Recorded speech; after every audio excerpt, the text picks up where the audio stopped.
بسم اللہ الرحمن الرحیم، السلام علیکم۔ اس وقت پورے ملک میں سوشل میڈیا پر جو بات سب سے زیادہ ڈسکس ہو رہی ہے وہ عمران ریاض خان اور ان کی صحت ہے۔ اب جس طرح جتنے بھی ان کے دوست احباب صحافی ان سے مل کر آئے ہیں وہ سب یہ بات شیئر کر رہے ہیں، اور ان کے تھرو ان کو کوٹ کرتے ہوئے دیگر صحافی سب یہ بات اب اپنے اکاؤنٹس پر شیئر کر رہے ہیں کہ عمران ریاض کی صحت اچھی نہیں ہے، بہت زیادہ کمزور ہو چکے ہیں، صحیح طرح بات نہیں کر پا رہے، اللہ تعالیٰ ان کو جلد صحت یاب کرے۔ اب دوسرا ایک معاملہ بھی ہے، اور وہ یہ ہے کہ ایک اور صحافی اسد اللہ جو کہ تقریباً 8.5 سال سے 92 نیوز پر کام کر رہے تھے، اچانک اب ان کو ہٹا دیا گیا چینل سے۔ اور اس کے ساتھ ایک اور بات یہ کہ عمران ریاض کے حوالے سے میں آپ سے عرض کر دوں کہ کئی چینل سے عمران ریاض کو بھی ہٹایا جاتا رہا، اور ان پر بھی پریشر آتے رہے، چینلز والوں پر بھی۔ اور اسی میں ایک میں آپ کو عرض کر دوں کہ شروع میں جب وہ رپورٹنگ کیا کرتے تھے عمران ریاض، تو اس وقت انہوں نے ایک سوال پوچھا تھا میاں نواز شریف سے، کہ جب کہہ رہے تھے نا جی یہ وہ بڑا ہم کو کارکردگی دکھا رہے ہیں، تو یہ اس وقت کی بات ہے کہ جب شہباز شریف وزیر اعلیٰ تھے، نواز شریف صاحب کوئی سرکاری عہدہ نہیں تھا، تو ان کو جو وزیر اعظم کو پروٹوکول ملتا ہے وہ مل رہا تھا، یعنی بطور وزیر اعلیٰ شہباز شریف صاحب نے ساری پنجاب پولیس اپنے خاندان پر لگائی ہوئی تھی۔ تو صرف اتنا بطور رپورٹر پوچھ لیا تھا عمران ریاض نے کہ جی آپ کے پاس، انہوں نے بتایا کہ جی اتنے سرکاری اہلکار سینکڑوں کی تعداد میں جو آپ کی حفاظت پر، آپ کی یعنی خدمت میں لگائے ہوئے ہیں، تو اس پر میاں نواز شریف کا چہرہ سرخ ہو گیا، اور انہوں نے اس وقت بھرپور کوشش کی جی عمران ریاض کو جو اب جو ہے نا یہ تو صحافت سے ہی آؤٹ ہو جائے، اس کو نکال دیں۔ تو ان کی وہ پھر بیٹ چینج کی گئی تھی اس وقت، یعنی پھر وہ نون لیگ یا اس طرح سے نہیں، پھر وہ دوسری کرائم رپورٹنگ اور اس طرف آئے تھے۔ تو بہرحال یہ پرانا وتیرہ ہے نون لیگ کا۔ آپ کو مریم نواز صاحبہ کی آڈیوز یاد ہوں گی کہ فلاں جو ہے اس کے اشتہار بند کر دو، فلاں کو ٹوکرا بھیج دو، وہ تو ہمارے حق میں بات نہیں کرتا۔ اب اسد اللہ کے حوالے سے میں آپ کو بتا دوں کہ سوشل میڈیا پر اس وقت یہ بہت زیادہ ڈسکس ہو رہا ہے، لوگ یہ کہہ رہے ہیں کہ جی یہ دیکھیں یہ انہوں نے نون لیگ کے حوالے سے کچھ بڑی خاص اہم خبریں دیں اور اس وجہ سے ان کو ہٹایا گیا ہے۔ اب میں آپ کے سامنے ان کی حالیہ جو چند ویڈیوز ہیں اس کا حوالہ دوں گا تو اس سے بھی اندازہ لگایا جا سکتا ہے۔ اسد اللہ خان نے خود جو بات کہی ہے ٹویٹر پر، وہ کہتے ہیں جی 8.5 سالہ رفاقت اختتام کو پہنچی، 92 نیوز کے ساتھ کام کرنا ایک نہایت خوشگوار تجربہ رہا، 92 نیوز کی مینجمنٹ اور مالکان کے لیے ڈھیروں دعائیں اور نیک تمنائیں، اللہ کرے یہ ادارہ ترقی کی مزید منازل طے کرے۔ اب ایک بات واضح ہے کہ یہ براہ راست جو 92 نیوز کی انتظامیہ ہے یا مینجمنٹ ہے یا مالکان ہیں،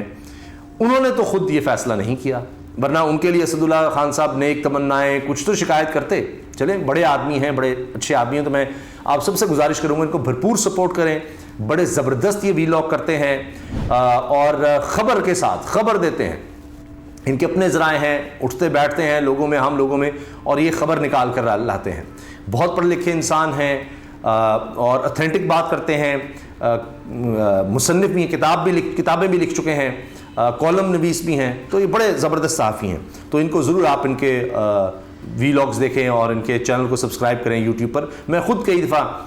ان کی ویڈیوز دیکھتا ہوں اور اس سے پھر ہمیں بھی خبر ملتی ہے، ہم آپ سے شیئر کرتے ہیں، تو بڑے اچھے انسان ہیں۔ اچھا جی، اب آپ یہ دیکھیے کہ انہوں نے حال ہی میں کچھ خبریں جو ہم نے آپ سے شیئر بھی کی تھیں، بتائی تھیں کہ جی میاں نواز شریف اچانک ایک نوجوان لڑکا ہے جو یعنی اسی طرح سے ہے جس طرح جنید صفدر ہیں، اسی قد کاٹ کا، اسی طرح دیکھتا ہے، بڑا نوجوان، خوش شکل نوجوان ہے، خوبرو نوجوان ہے، اس کے ساتھ جاتے ہیں اکیلے پھر، اور وہ الگ گاڑی میں جاتے ہیں میاں صاحب۔ پھر انہوں نے کہا کہ جی میں تو جو خبر ہے وہی بتاؤں گا، اور ان کے ذرائع وہ ہیں جو میاں نواز شریف سے اکثر تصاویر میں بھی نظر آ رہے ہوتے ہیں، تو پتہ نہیں ادھر سے پھر یہ معاملہ ہوا۔ اور اب آپ یہ دیکھیں کہ پھر انہوں نے بتایا کہ ایک وقت تھا کہ ایک وفد آیا بھارت سے، ان کے ساتھ کوئی خاتون تھیں، پھر وہ یہاں رک گئیں، وفد واپس چلا گیا، پھر میاں نواز شریف صاحب ان سے مری میں جا کر ملتے تھے، پھر وہ وفد واپس چلا گیا، لیکن وہ خاتون جو ہیں اس کے بعد پھر وہ لندن سیٹل ہو گئی تھیں، اور پھر یہ بھی کہا گیا، خدشات کا اظہار کیا گیا کہ شاید وہ کوئی ایجنٹ تھیں، تو یہ سب بات ہوتی ہے۔ انہوں نے کہا میں صرف یہیں تک رہوں گا، باقی پھر کوئی وہ جو نوجوان والا معاملہ ہے وہ بھی لندن میں ہے، وہ کوئی اور اب اس کا تجزیہ کچھ کر لے، لیکن انہوں نے کہا میں صرف خبر تک رہوں گا۔ اسی طرح ابھی حال ہی میں انہوں نے ایک وی لاگ میں اسی حوالے سے خبر دی کہ جی انٹرنیشنل اسٹیبلشمنٹ کے میاں نواز شریف سے تعلقات۔ اب آپ دیکھیں سب لوگ یہ ڈسکس کر رہے ہیں کہ جناب یہ وہ ویڈیو ہے, یہ وہ بات ہے جس کی وجہ سے اسد اللہ خان کو ہٹوایا گیا ہے جی 92 نیوز سے. اور اس میں وہ ذکر کر رہے ہیں سجن جندال کا, اور وہ کہتے ہیں اسد اللہ صاحب, میں اس کا کچھ کلپ آپ کو سنوا بھی دوں گا, کہتے ہیں جی ناروے, نواز شریف صاحب وزیر اعظم تھے, انہوں نے کہا جی میرا ناروے کا دورہ ارینج کرو. اب ناروے کا دورہ اچانک ارینج کرو, جس طرح انہوں نے خود مثال دی کہ جی جس طرح ہوتا ہے نا جی, آپ نے کسی جگہ آپ کو انوائٹ کیا جا رہا ہے تو فرض کریں جی ایک شہر میں, تو آپ کہتے ہیں اچھا جی وہاں جانا ہی ہے تو میں فلاں اپنا کام بھی کر لوں, شادی پر جا رہا ہوں. اس طرح انہوں نے کہا اس قسم کہ جی ناروے کا ارینج کرو,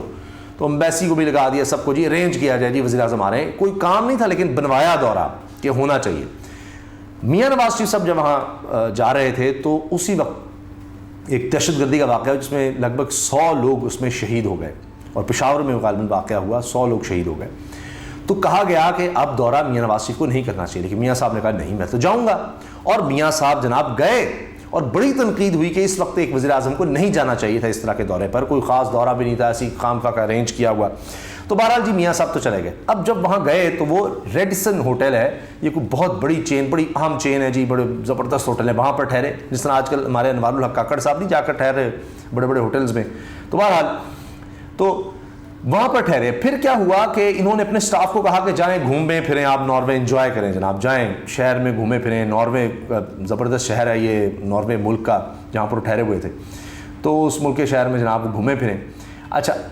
اسی دوران میں اب یہ ایجنسیز کی رپورٹ ہے, اسد اللہ صاحب نے بتایا بڑے اوتھینٹک آدمی ہیں, بڑے زبردست بات کرتے ہیں اور وثوق کے ساتھ. وہ کہتے ہیں جی ایجنسیز کی یہ رپورٹ ہے کہ یہ پھر وہاں پر سجن جندال سے ملے, وہی سجن جندال جو ان کے یہاں پر وہ شادیوں میں بھی آتا رہا مودی کے ساتھ, تو جس سے پھر مری میں بھی ملاقاتیں اور وہاں پر بھی ہوتی رہیں کہ جناب کوئی وہ شاید یہاں پر ہمارے کوئی ٹیپ نہ ہو رہا ہو, یہ نہ ہو رہا ہو, وہ نہ ہو رہا ہو. خیر سجن جندال جو ہے اس کے بارے میں یہ رپورٹس ہیں ہماری ایجنسیز کی کہ جی وہ بزنس مین تو ہے لیکن ساتھ وہ ایجنٹ بھی ہے, را کے لیے بھی کام کرتا ہے. اسی طرح سے ہوتے ہیں. ابھی آپ نے دیکھا نا کیا کینیڈا میں کیا ہوا ہے, تو وہ تو سفارتکار کے روپ میں ایجنٹ تھا, جس پر کینیڈا جو ہے الزام لگا رہا ہے کہ جی وہاں پر جو خالصتاً تحریک کے لیے کام کرتے تھے جو سکھ, ان کے قتل میں ملوث ہیں. تو خیر اب جناب یہ اسد اللہ خان صاحب نے یہ بات کہی کہ جی تو جن سے بات کی جاتی ہے نا انٹرنیشنل اسٹیبلشمنٹ سے تعلقات, ان میں وہ کہتے ہیں جی ہمارے پاکستان کے تناظر میں 4 ہی ایجنسیوں کا ذکر آتا ہے. ان میں ہے جی CIA امریکن ایجنسی ہے, MI6 برطانیہ کی, را بھارت کی, اور موساد اسرائیل کی. تو یہ انٹرنیشنل اسٹیبلشمنٹ سے جو تعلقات ہیں یہ ایجنسیز کی رپورٹ ہے پاکستان کی, یہ میاں نواز شریف کے ہیں اور وہ اس سے انفلوئنس ہوتے ہیں, اور یہ سارا معاملہ ہے. اب یہ بات بہت زیادہ کہی جا رہی ہے, یہ وجہ بنی ہے اسد اللہ خان صاحب کو ہٹانے کی 92 نیوز سے. یہ لوگ کمنٹ کر رہے ہیں, جو لوگ سنتے ہیں, جو اس طرح سے کمنٹ کرتے ہیں, دیکھتے ہیں, سمجھتے ہیں چیزوں کو, جو پاکستانی پالیٹکس کو بڑے غور سے دیکھ رہے ہوتے ہیں, وہ پھر کمنٹ تو کرتے ہیں کہ پہلے بھی ان کا یہ ایک رہا ہے ماضی کہ یہ اسی طرح اپنے لوگ رکھواؤ اس طرح سے صافی کے روپ میں, پھر ان کو سرکاری نوکریاں بھی دو, بعد میں پھر ان کو پلانٹ کر دو جی یہ صافی ہیں. اور جو نہیں ہے, جو اس طرح سے جو صافی ہمارے نہیں آتا یا خریدا نہیں جاتا, تو اس کے ساتھ یہ کرو, اس کی نوکری کے پیچھے پڑ جو ادھر نکال دو ادھر نکال دو, اس کے لیے مشکلات پیدا کرو. تو آپ نے دیکھا عمران ریاض کے لیے بھی مشکلات رہیں, اور اب یہ دیکھیں اسد اللہ کے حوالے سے بھی لوگ اب یہ بات کر رہے ہیں. اور یہ سنیے, میں نے آپ کو ایک ویڈیو میں بتایا تھا کہ نواز شریف صاحب جو ہیں ان کے بارے میں یہ سمجھا جاتا ہے کہ وہ ان کو غیر ملکی جو ایجنسیز ہیں وہ آپریٹ کرتی ہیں یا ان کے ساتھ رابطے میں رہتی ہیں یا ان کو اپنی مرضی سے چلاتی ہیں. یہ دیکھیں اب یہ باتیں انہوں نے جو کی ہیں اس کی وجہ سے اب لوگ کہہ رہے ہیں جی دیکھیں یہ نواز شریف کے بارے میں کی تھیں تو یہ ان کو پریشر ڈلوا کر اس لیے ادارے سے ہٹوایا گیا 92 نیوز سے. اس میں کچھ اور فیکٹس بھی میرے پاس ہیں جو کہ میں پارٹ 3 میں آپ کے ساتھ شیئر کروں گا الگ سے, یعنی وہ جو پارٹ 1 پارٹ 2 میں نے آپ کو بتایا ہوا ہے, تو وہ پارٹ 3 میں چیزیں جو ہیں وہ جمع ہوئی ہیں میرے پاس, تو وہ میں آپ کے ساتھ اس میں شیئر کروں گا. لیکن اس میں آپ کو صرف یہ بتا دوں کہ ایک مرتبہ ایسا ہی غیر ملکی دورہ آیا اوسلو کا, ناروے کا. اچھا اوسلو, ناروے, اوسلو شہر. اب یہ دیکھیں کہ بجائے اس کے کہ ان کو بارے میں کوئی کنفرنٹ کیا جائے کہ نہیں ہے قائد کیوں نہیں ہے, یہ ہے وہ ہے, نہیں اس کو نوکری سے نکلوا دو. اب اس میں نواز شریف صاحب نے اس ناروے کا انہوں نے وہ وزٹ بنا کے, وزٹ بنانا پڑتا ہے نا, آپ نے کہیں جانا ہو تو آپ کہتے ہیں یار ایک وزٹ تو بناؤ میرا. اچھا تو یہ انہوں نے مثال دی اور اب سنیں ناروے میں ریڈسن ہوٹل میں اوسلو میں. تو یہاں پر وہ کیوں اب بعد میں اندازہ ہوا کہ وہ کیوں یہ دورہ مس نہیں کرنا چاہتے تھے. وہ اس لیے مس نہیں کرنا چاہتے تھے کہ ان کی بڑی امپورٹنٹ میٹنگ تھی. اور میں سجن جندال کے بارے میں آپ کو بتا چکا ہوں کہ وہ صرف بزنس مین نہیں ہے, اس کے بارے میں پاکستانی ایجنسیز کو یقین ہے کہ وہ روکو آپریٹر ہے اور بزنس مین کے روپ میں, ظاہر بزنس مین بھی ہے لیکن وہ جو ہے وہ اپنے ادارے اپنی ایجنسیز کو بھی سرو کرتا ہے. یہ سنا آپ نے وہاں اس سے ملے اور جب ان کو منع بھی کیا گیا پھر بھی کہا نہیں میں تو جاؤں گا. ریڈسن ایک اچھا بڑا ہوٹل ہے اور ویسے بھی انٹرنیشنل چین ہے. جب چلے گئے تو ان پہ خیر کافی دن تک اخبارات میں تنقید ہوتی رہی کہ نواز شریف صاحب نے بڑی بے رحمی اور بے حسی کا مظاہرہ کیا ہے کہ یہاں پر 100 بندہ مر گیا, لیکن وہ اپنے غیر ضروری سے فضول سے دورے پر جو ہے وہ ناروے چلے گئے ہیں. اچھا اب یہ ساری کہانی جو میں نے آپ کو بتائی ہے یہ ساری اس طرح یہ انہوں نے اپنے اس ویلاگ میں اسد اللہ خان صاحب نے شیئر بھی کی ہے. تو جناب یہ اس ملک میں ہو رہا ہے کہ جو کچھ عمران ریاض کے ساتھ ہوا اس کے بعد بھی آپ سمجھیں کہ صحافیوں کے حوالے سے جو سچ بولے گا جو صحیح بولے گا اس کے لیے وہ آگ جو ہے وہ ٹھنڈی نہیں ہو رہی. اس طرح خالد صاحب ہیں سینئر صحافی, وہ اب اس وقت FIA کی تحویل میں ہیں. تو یہ ہمارے ملک میں صحافیوں کے لیے کوئی آسان جگہ نہیں رہ گئی. تو کہ جی جو بھی سچ بولے گا حقیقت بیان کرے گا تو اس کے لیے جناب اسی طرح سے مشکلات بڑھتی چلی جائیں گی. کسی نہ کسی کیس میں اس کو گرفتار کیا جائے گا, اس کو ادارے سے ہٹا دیا جائے گا, اس کے لیے مسائل کھڑے کیے جائیں گے. تو یہ آپ دیکھیں کہ اس ملک میں یہ ہو رہا ہے. بہرحال اسد اللہ کے کیس میں نے آپ کو بتایا کہ تمام لوگ جتنے بھی میں نے دیکھا ہے 90% 99% جو وجہ اس پر لوگ کمنٹ کر رہے ہیں, عام صارف عام لوگ جو ایکس پر یعنی سابقہ ٹویٹر پر آپ دیکھیں, سوشل میڈیا پہ دیکھیں, دیگر جگہوں پر, وہ یہ کہہ رہے ہیں کہ جناب اس کے پیچھے جناب نون لیگ ہے. یعنی نون لیگ میں بھی خاص طور پہ آپ نواز شریف, مریم نواز صاحب, سارے ان کا کام یہ ہے, یہ اسی طرح سے کرتے ہیں. تو لوگوں کی رائے